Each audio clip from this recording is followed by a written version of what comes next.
Bago ang lahat, langya, mapapamura sa mahal ng gas ngayon. Di kaya kayo karmahin yan. Pati Lomi dito sa Batangas biglang nagmahal eh. Wala lang. Nakabalik na si Jayson Tatum after ng 9 or 10 months galing injury. Nasa 298 days. Parang nagkaroon lang si Jayson Tatum ng sprain. Bumalik na din ang mala Tatum na tres sa pool sa matres. Wala nang minutes restriction, tinambakan pa ng Boston Celtics ang Dallas 120-100. Nasa 27 minutes si Tatum na merong 15 points, 12 rebounds, 7 assists, 1 steal, 6 out of 16 sa field at 3 out of 8 sa 3-point area. Based din sa mga analyst at commentator, parang hindi galing sa malalang injury itong si Jayson Tatum. Pero parang nangangalawang pa rin sa unang game niya. Nilabas din kung anong naging rason kung bakit mas mabilis ang naging recovery ni Tatum kumpara sa ibang mga player. As usual, ginaya niya si Kobe. Dahil napanood ni Tatum ang documentary about kay Kobe at nakalagay doon kung paano siya nakarecover sa Achilles tendon injury.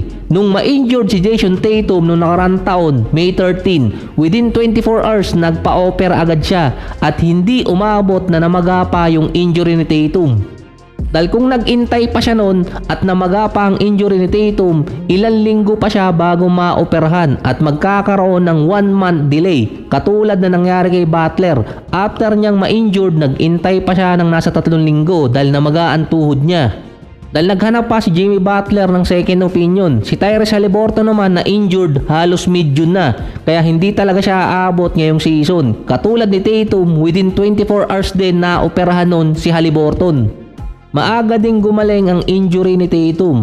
Early July pa lang, habang nagpapagaling pa siya sa kanyang injury at surgery, nagsisimula na siya ng workout at nagre-rehab na paunti-unti. Until dumating yung September, 4 months after siyang ma-injured. Dito kasi nagsimula na si Tatum ng basketball workout. Kasunod din nun, meron siyang ini-endorse na supplement or parang painkiller. Gumagawa na rin siya ng 5-on-5 workout. 4 months pa lang din after ng injury. Yung iba kasi umaabot pa ng 6 months. Katulad ni Kyrie. After ng surgery niya nung March, nakabalik siya sa basketball activity August na. 2 months na mas maaga si Tatum kumpara dito kay Kyrie na ang agwat lang nila nasa 1 buwan. Mas may edad din kasi si Kyrie. Ang inuna pa ni Tatum mental capacity niya dahil sa traumang nakuha niya nung na-injured at habang nasa recovery pa lang siya ng kanyang surgery, nasa workout na. Kaya mabilis nakasabay yung mental capacity ni Tatum based to sa ESPN article. So ginaya niya si Kobe. May bago pa ba? Dahil na-injured si Kobe 2013, maaga din siyang pumasok sa rehab. Ang pinagkaiba lang, 12 years ago, hindi pa ganun kataas ang modern medicine, hindi katulad ngayon.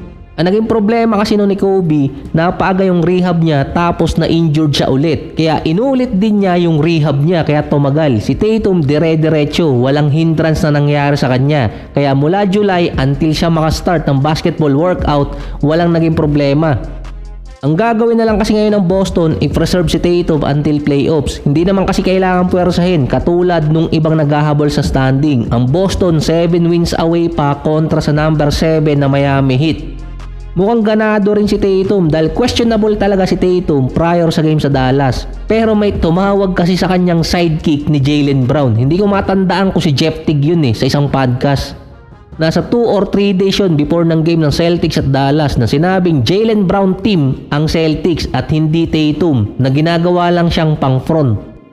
After naman ang panalo ng Denver noong nakaraan, tinambakan naman sila ngayon ng Knicks 142-103. Parang sinaing na tambakol yung ulam nitong Denver.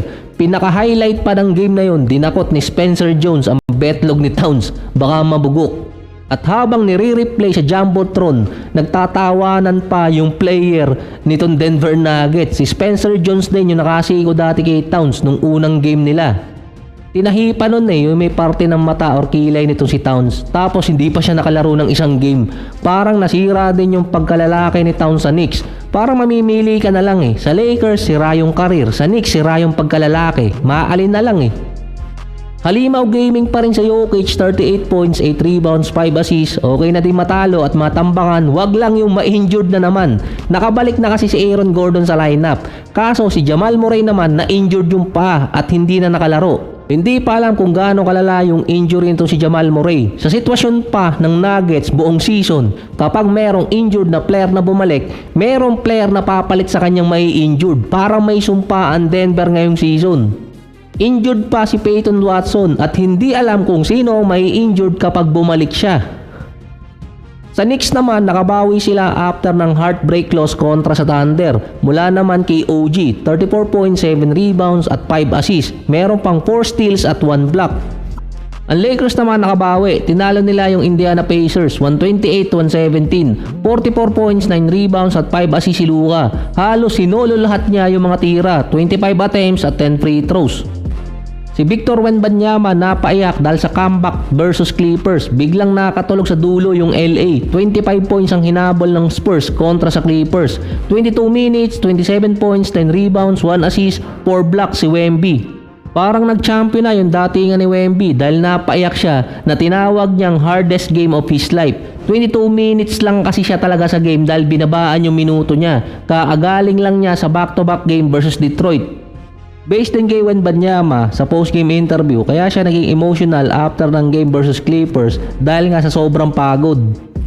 Nakuha din ng San Antonio ang pang 46 wins ngayong season. 3 wins behind na lang sila sa Thunder. Ang target para makapasok sa playoffs or masecure ang spot sa playoffs as of March 7, 56 wins.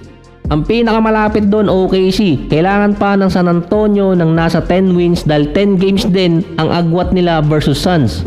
Ang 56 wins pwedeng bumaba ng 55, 54 and so on. Depende sa Suns at sa Golden State kung matatalo sila sa mga susunod na game or ilang games pa ang matatalo sa kanila.